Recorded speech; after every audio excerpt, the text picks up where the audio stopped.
Tensions reached a boiling point the following morning. Cale's internal struggle had rippled outward, infecting the group with unease. While he wrestled with the decision of whether to accept the Queen's bond or resist it, the other survivors grew increasingly desperate. They couldn't stay on this alien planet forever, not when Earth awaited their return, not when uncertainty loomed over their every move. "We're leaving," Joran declared abruptly during breakfast. His voice carried an edge of finality as he slammed his fist against the makeshift table. "Enough of this nonsense. Enough waiting around for these bugs to decide what they want from us. Do you even have a plan?" Lara shot back, her tone sharp but laced with fear. "You heard Illyra. The Vailith aren't just going to let us go if we try to run." "I don't care," Joran snapped. "I didn't sign up to be part of some alien mating ritual or whatever the hell is happening here. We fix the shuttle, and we get out. Now." Dr. Illyra sighed, pinching the bridge of her nose. "Joran, think about this. If we provoke them, they've already taken everything from us." Joran interrupted, his face flushed with anger. "Our ship, our freedom, our lives. What more do they need?" Cale stayed silent, his gaze fixed on the glowing patterns in the walls. He knew Joran wasn't entirely wrong. None of them had chosen this situation. But he also understood that acting recklessly could escalate into violence, and not just against the humans. The Vailith might see any attempt to leave as betrayal, especially after the bond he'd unknowingly forged with their queen. Despite his reservations, Cale couldn't stop the others from planning their escape.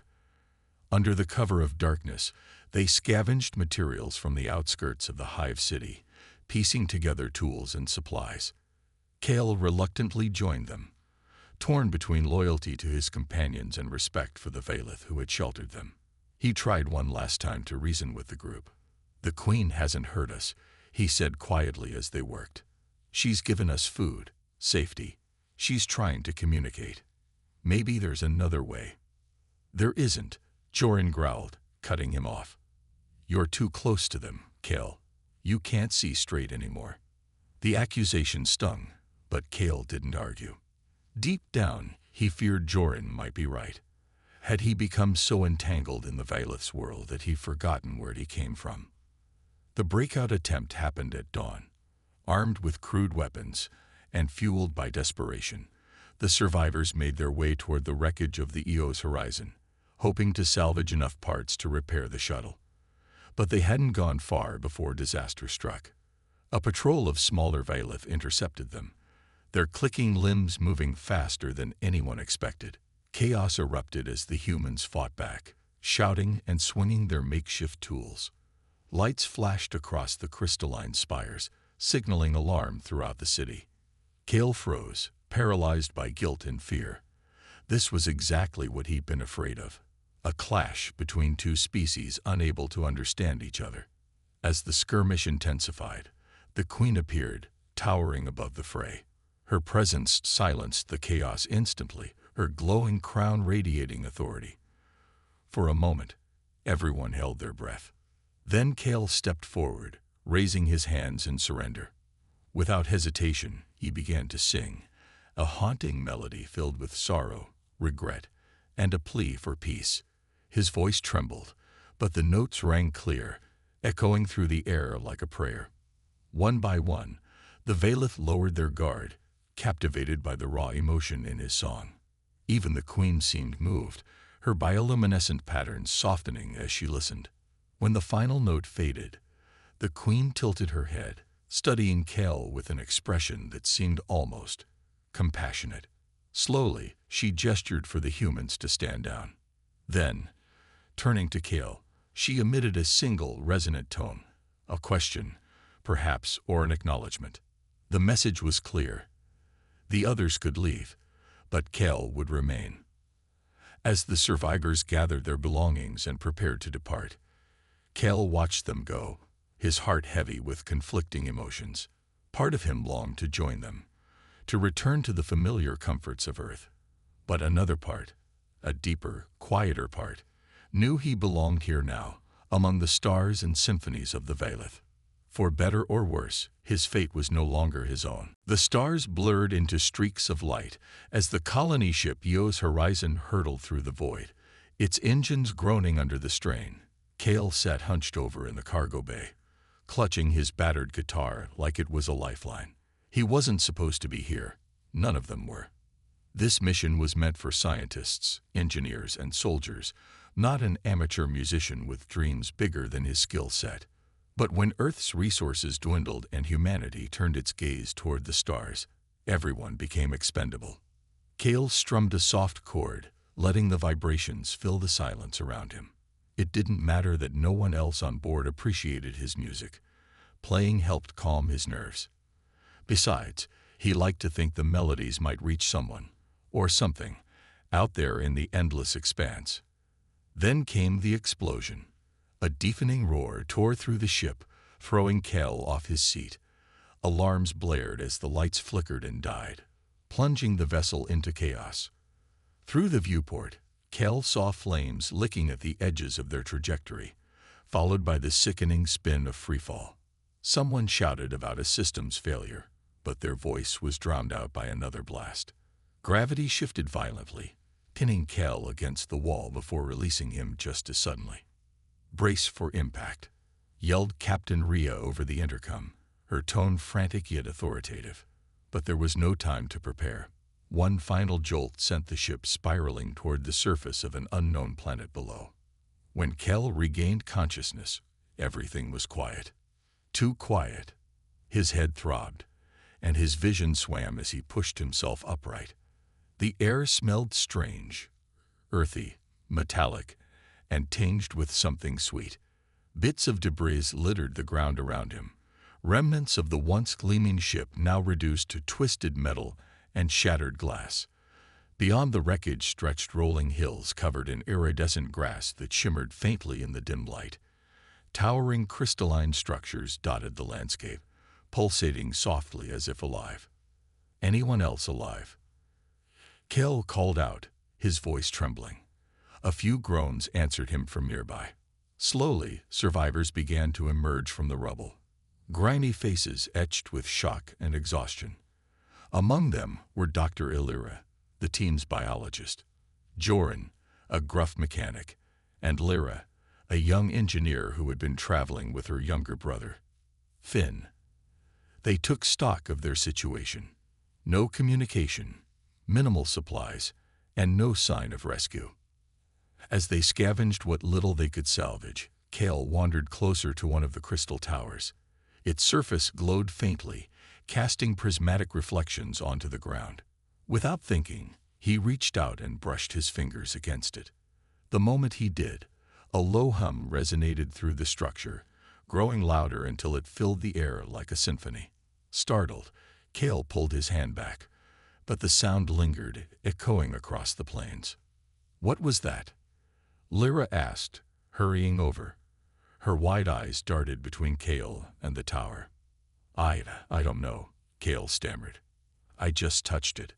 Before anyone could speculate further, the ground beneath their feet trembled slightly. From the horizon, shapes began to move, tall, spindly figures emerging from the mist. The group froze, staring in awe and fear as the creatures approached. Their bodies gleamed like polished obsidian, segmented limbs clicking rhythmically as they walked. Most striking of all were their heads, crowned with intricate patterns that pulsed faintly, almost like the crystals. "They're beautiful," Cale whispered, though his heart raced. Something about these beings felt ancient, powerful, and impossibly alien. And then, without warning, the largest figure stepped forward, its glowing crown brighter than the rest. It tilted its head, studying Cale with an intensity that made his skin crawl. Before he could react, a single note rang out, a deep, resonant tone that seemed to vibrate straight through his chest. Unsure why, Cale raised his hands instinctively and hummed back. The creature paused, then emitted another note, this one softer, almost questioning. Cale responded again, his voice shaky but steady. The exchange continued, each note weaving together in an eerie duet.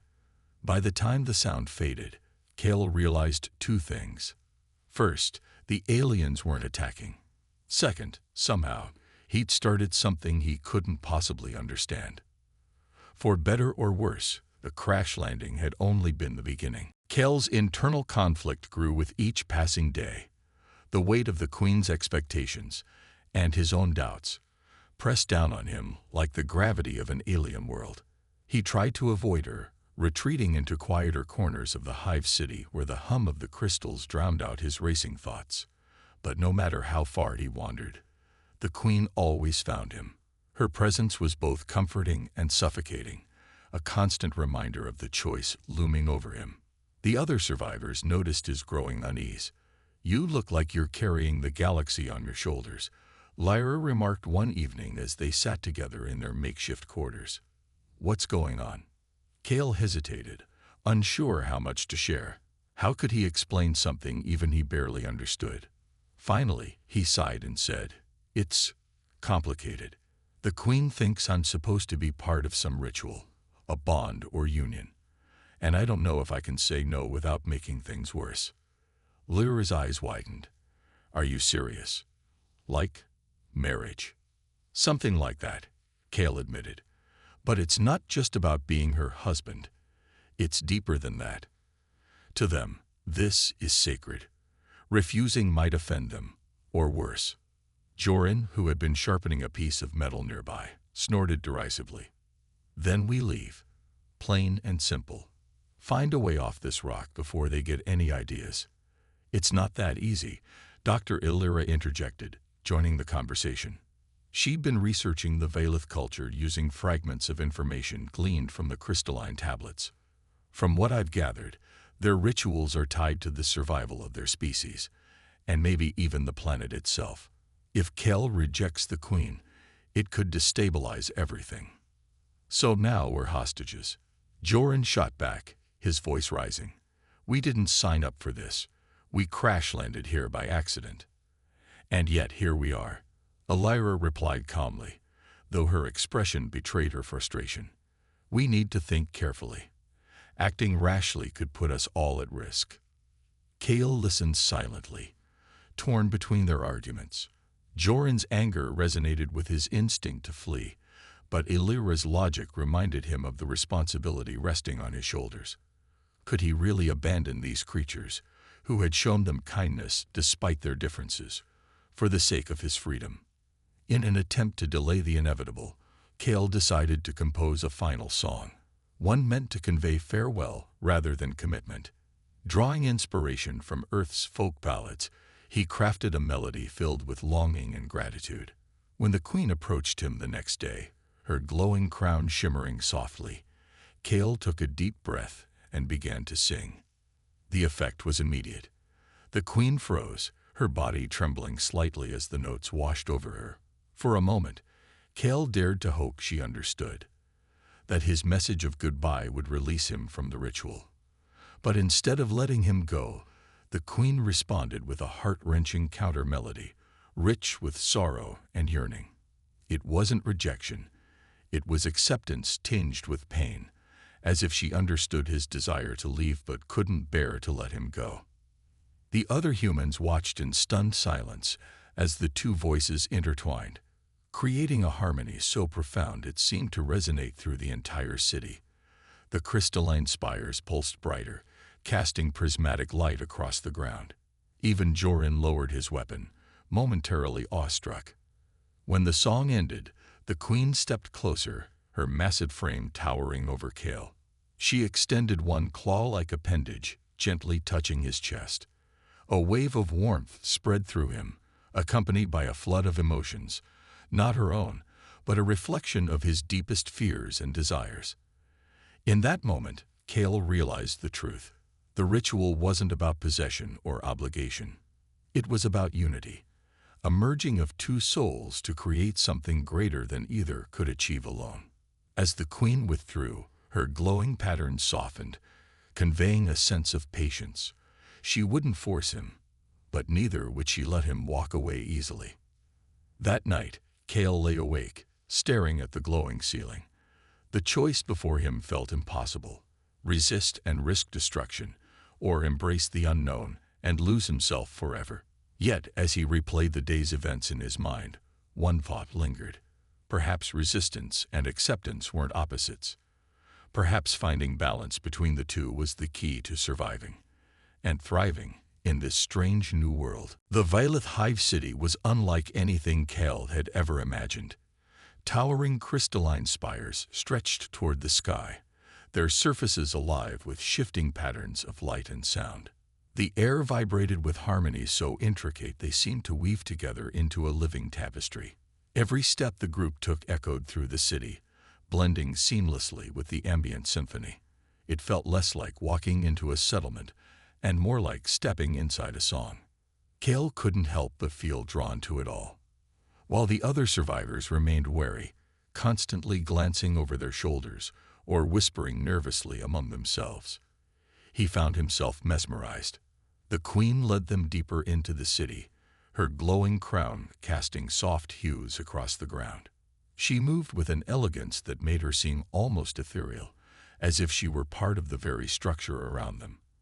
And whenever Cale met her gaze, he felt an inexplicable pull, a connection neither logical nor easy to ignore. Dr. Illyra tried to make sense of their surroundings. "This isn't architecture," she murmured, running her fingers along one of the shimmering walls. "It's organic. These structures are alive. They're watching us," Joran grumbled, gripping his makeshift weapon tighter. His eyes darted between the smaller Violet accompanying them, their clicking limbs and rhythmic vibrations setting his nerves on edge. "I don't trust this place." But Cale wasn't listening. He'd stopped in front of a particularly large spire, its surface pulsating with light. Without thinking, he reached out and touched it. The moment his fingers brushed against the cool, glass-like surface, a cascade of notes erupted around him. Startled, he pulled back. But instead of hostility, the Veilith responded with curiosity. Smaller creatures gathered around him, their bioluminescent markings flickering in time with the music. "They like you," Lyra said quietly, her voice tinged with both awe and unease. "Why do they keep reacting to you?" Cale didn't have an answer. All he knew was that the melodies flowing from the spires resonated deeply within him, stirring emotions he couldn't quite name. Slowly, tentatively, he began to hum again, letting his voice blend with the alien harmonies. To his surprise, the queen stepped closer, tilting her head as though listening intently. Then, to everyone's shock, she sang back, a rich, layered melody that filled the air like sunlight breaking through clouds. "She's communicating," Dr. Illyra whispered, her scientific mind racing. "Music is their language." Over the next few days, the humans settled into an uneasy routine within the Hive City. The Veilith provided food and shelter, though the meals consisted of strange, gelatinous substances that none of the survivors enjoyed. Still, survival came first, and no one complained too loudly. What puzzled them most was how the queen insisted on keeping Cal close. She allowed the others limited freedom to explore certain areas of the city, but Cale, he was invited everywhere. To chambers filled with resonating crystals, to gardens where plants swayed in time with unseen rhythms, even to private spaces where the queen seemed to share secrets only he could understand. At first, Cale relished the attention. The Veilith treated him not as an outsider, but as someone special, someone integral to their world. But as time passed, he noticed subtle changes in the queen's behavior. She grew more attentive, her songs becoming longer and more complex. Sometimes, when their melodies intertwined, Cale swore he saw flashes of emotion in her glowing patterns, affection, longing, maybe even desire. The other humans weren't blind to these developments. "You're getting too comfortable," Joran warned one evening, his voice sharp. "They're playing you, kid. Mark my words." Cale wanted to argue, but doubt crept in. Why did the queen single him out? Was it gratitude for his music, curiosity about humanity, or something else entirely? One night, unable to sleep, Cale wandered to a secluded chamber filled with glowing crystals. As he experimented with different tunes, he realized something unsettling. The Queen reacted most strongly to songs about love, commitment, and unity. Each note seemed to deepen the bond between them, wrapping him in a web of sound and light. And then it hit him, the truth lurking beneath the beauty. The Vailith revered music not just as art, but as ritual. Their songs weren't casual exchanges. They were sacred ceremonies. Whatever connection he shared with the Queen, it wasn't friendship.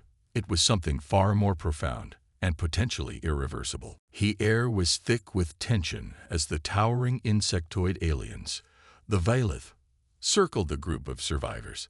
Their segmented bodies shimmered under the planet's pale light, and their movements were both graceful and unnerving. Each creature emitted faint harmonic vibrations that seemed to resonate in Kel's chest, making it hard to focus on anything else. The largest among them, the one with the brightest, most intricate crown, stood at the center, her presence commanding yet strangely serene. Kel felt his pulse quicken. He had no idea what these beings wanted or why they hadn't attacked yet. All he knew was that when she tilted her head toward him, it felt like she could see straight through him. Her glowing patterns shifted rhythmically, almost like a language written in light and sound. "Stay quiet," Joran whispered harshly, gripping a piece of jagged metal like a weapon. "We don't know what they're capable of." But Kel couldn't stay silent. Something inside him, a mix of curiosity and instinct, pushed him forward. When the Queen emitted another melodic tone, low and questioning, Kel responded without thinking. His voice cracked slightly as he hummed back, mimicking the pitch and rhythm. The reaction was immediate. The other Vailith froze, their heads snapping toward him in unison. Even the humans stared, wide-eyed and disbelieving. "What are you doing?" Lyra hissed, grabbing Kel's arm. "Are you trying to get us killed?" I don't know," Kel admitted, though his heart raced with excitement rather than fear. There was something about the way the Queen looked at him, like he was the answer to a question she'd been asking for centuries.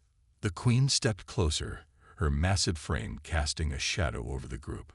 She raised one claw-like appendage, not threateningly but almost reverently, and touched the crystal structure beside her. It began to glow brighter, emitting a series of complex tones that filled the air. For a moment, everyone held their breath. Then, slowly, Kel started humming again, weaving his own melody into the alien symphony. To his astonishment, the Queen responded. Her song was unlike anything Kel had ever heard, rich, layered, and impossibly beautiful. It wasn't just music, it was communication. Every note carried emotion, intent, and meaning. Kel didn't understand the specifics, but he could feel it. A deep connection forming between them, fragile but undeniable. The other humans exchanged wary glances. Dr. Illyra, ever the scientist, cautiously approached the edge of the group. "They're not hostile," she murmured, more to herself than anyone else. This is how they talk." "But what are they saying?" Finn asked, his voice trembling. At 12 years old, he was the youngest survivor and clearly terrified. Before anyone could answer, the Queen turned away, gesturing for the humans to follow her. Two smaller Vailith flanked the group, their clicking limbs urging them onward. Though hesitant, the survivors complied, knowing resistance might provoke hostility. As they walked, Kel noticed how the crystalline structures around them pulsed in time with the Queen's movements, as if the entire planet responded to her will. When they reached the outskirts of what appeared to be a city made entirely of glowing spires, Kel stopped short, awestruck. The towers stretched high into the sky, each one humming softly like a living organism. Lights danced across their surfaces in intricate patterns, creating an ever-changing tapestry of color and sound. It was unlike anything humanity had ever built, beautiful, alien, and utterly incomprehensible. "They're letting us in," Dr. Illyra said, her voice tinged with wonder. "Why would they do that?" Kel glanced at the Queen, who stood waiting patiently. He couldn't shake the feeling that she was watching him specifically, her bioluminescent crown flickering gently. Whatever bond had formed between them during their musical exchange seemed to linger, invisible but potent. As the group entered the city, Cale realized something important. The Vailith weren't just curious about humanity. They were fascinated by him. And while part of him thrilled at the thought of being special, another part whispered warnings. These creatures were advanced, powerful, and deeply mysterious. If he wasn't careful, his melodies might lead them all somewhere none of them were prepared to go. For now, though, there was no turning back. Cale's mind raced as he tried to piece together the implications of his discovery. Every note he sang, every melody he shared with the Queen, wasn't just communication. It was part of something deeper, older, and far more significant than he'd realized. But what exactly? And why had the Vailith chosen him?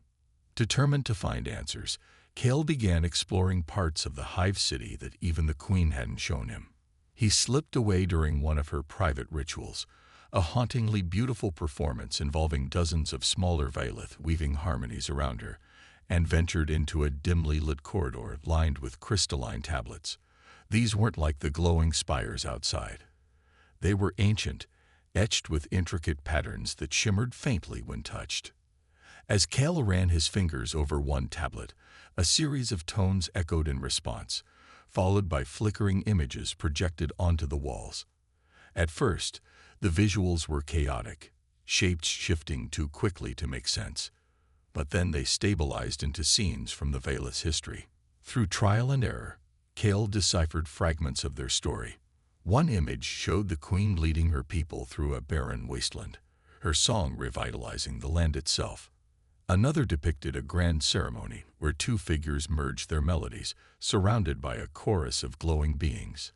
It didn't take long for Cale to realize what he was seeing: the marriage ritual. The Vailith chose mates not based on strength or status, but through shared resonance, a sacred bond forged through song.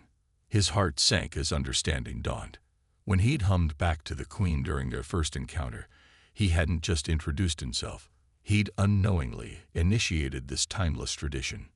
Desperate for clarity, Cale sought out a sympathetic figure among the Vailith, a small drone named Viren, who often lingered near him. Though it lacked the Queen's majesty or the complexity of other Vailith, Viren seemed curious about humans and willing to help. Using gestures and simple melodies, Cale asked Viren about the ritual. The drone responded with a series of chirps and vibrations, its bioluminescent markings pulsing rapidly. He says, "You are chosen," Dr. Illyra translated hesitantly, having joined Cale midway through his inquiry. She frowned, studying the drone's movements. "The Queen has selected you as her consort." "Consort," Cale repeated, his voice barely above a whisper. "You mean husband?" Illyra nodded grimly. "Or something like it. Their bonds go beyond human concepts of marriage. It's spiritual, biological, a merging of souls." Panic surged through Cale. "But I didn't agree to any of this. I didn't even know." "That doesn't matter to them," Illyra said softly. "To the Vailith, your initial response, the harmony you created, was acceptance enough." Cale staggered back, leaning against the wall for support. Everything suddenly made sense. The Queen's growing affection, the way she kept him close, the intensity of her songs. What he'd thought was curiosity or admiration was actually preparation for a union he couldn't begin to fathom. "What happens if I refuse?" he asked, though he already feared the answer. Illyra hesitated. "I don't know. They revere music above all else. Rejecting the ritual might be seen as an act of war, or worse, betrayal." Cale's thoughts spiraled. If he went along with it, he risked losing himself entirely, becoming part of something alien and unknowable. But refusing could endanger not only him but also the other survivors. Either way, there was no easy escape.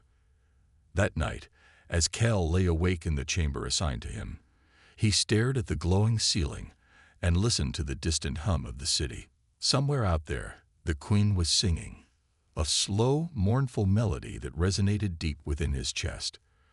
For the first time since arriving on this strange planet, Kale felt truly alone. And yet, despite his fear, a part of him couldn't deny the beauty of it all. The bond he shared with the Queen wasn't forced. It was real, born from mutual curiosity and connection.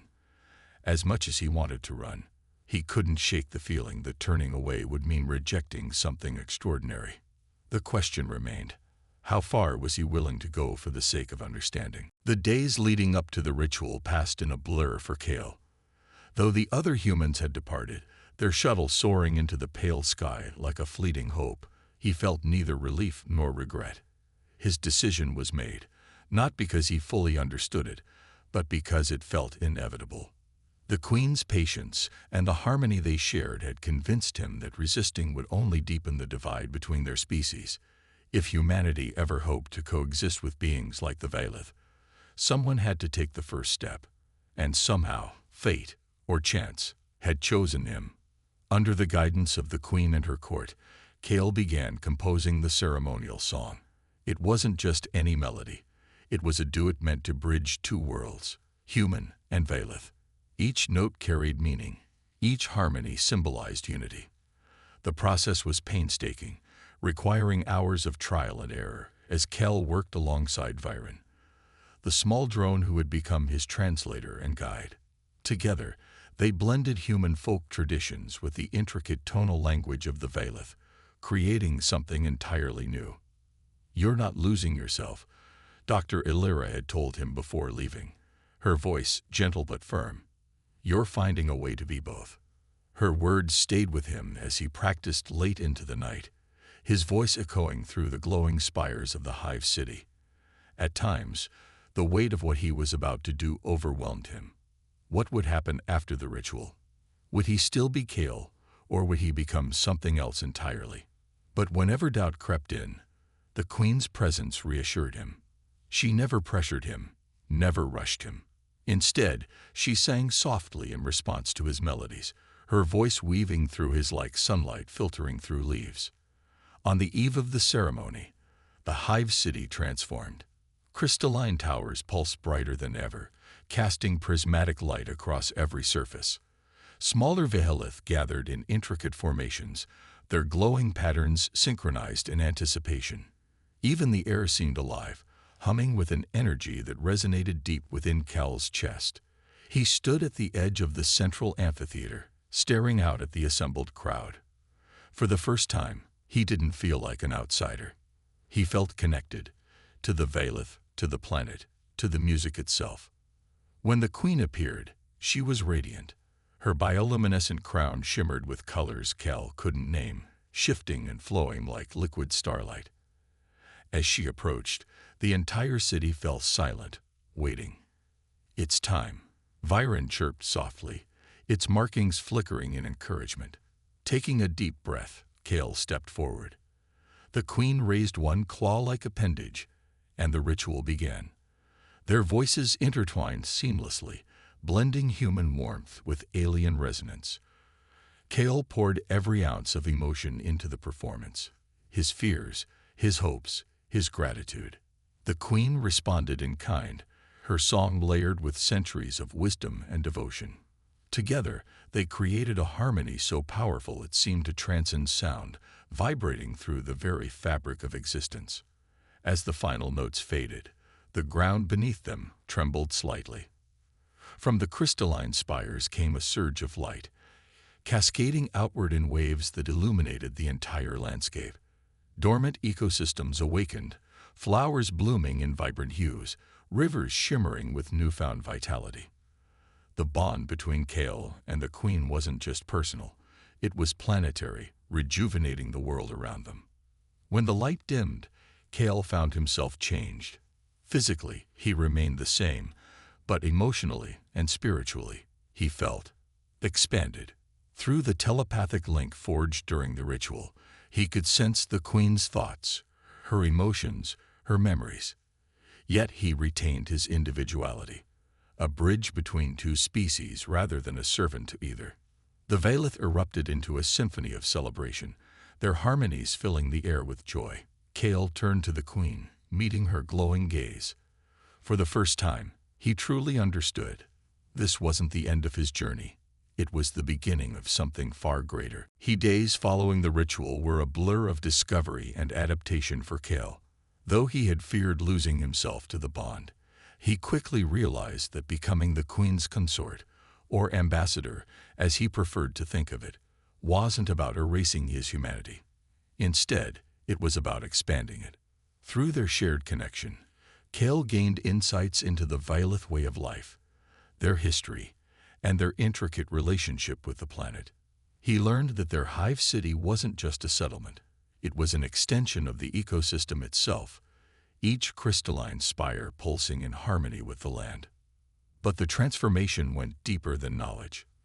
Cale could now sense emotions and intentions through the telepathic link with the queen.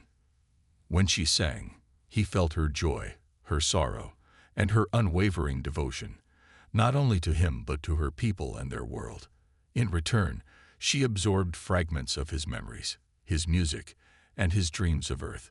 Their bond became a living symphony, constantly evolving and growing stronger with every passing day. Still, there were moments of loneliness. The other humans were gone, their shuttle lost among the stars. Cale often wondered if they'd made it back to Earth, if they'd told stories of his sacrifice, or dismissed him as someone who'd abandoned them.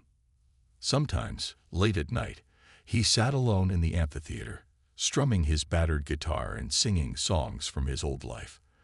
The queen would join him silently, listening with a quiet reverence that reminded him he wasn't entirely alone. Over time, Cale embraced his role as a bridge between species. With the help of Viren and other sympathetic Vaylith, he began crafting messages to send back to Earth. Using the crystalline spires as transmitters, he encoded melodies infused with both human and Vaylith tones, hoping they'd reach humanity someday. Each song carried a plea for understanding, a reminder that fear and mistrust only widened the gap between worlds.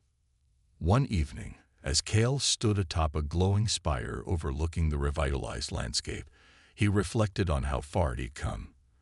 The barren wastelands he'd seen in the ancient recordings were now lush and vibrant, teeming with life. Rivers shimmered under twin moons, and forests hummed softly, as though the entire planet sang along with its inhabitants. It was proof that unity, even between vastly different beings, could heal wounds thought irreparable. Cale turned to the queen, who stood beside him, her crown flickering gently. "Do you think they'll hear us?" he asked aloud, knowing she'd understand. "Do you think they'll listen?" Her response came not in words, but in a soft, melodic trill, one of hope and patience. Cale smiled, feeling a warmth spread through him. Whether or not humanity responded, he knew he'd done something extraordinary. By choosing to stay, he hadn't just saved himself. He had opened a door for others to follow. Years later, whispers of Cale's story reached Earth. Rumors spread of a mysterious musician whose voice could heal worlds, whose songs bridged galaxies. Some dismissed the tales as myths, while others saw them as inspiration, a sign that humanity's future lay not in conquest, but in collaboration. Back on the alien planet, Cale continued composing new melodies, blending Earth's folk traditions with the Vaylith's harmonic language. His music echoed across the stars, carrying a message of peace and unity. And though he missed his old life, he never regretted his choice. For Cale, this wasn't exile, it was home. As the twin suns rose over the horizon, casting golden light across the shimmering spires, Cale sang one final song, a farewell to the past and a welcome to the future. The queen joined him, their voices intertwining like threads in a tapestry. Together, they wove a legacy that would endure for generations, a testament to the power of music, love, and understanding. For the first time in his life, Cale felt truly free, not because he escaped his circumstances, but because he embraced them, and in doing so, found his place among the stars.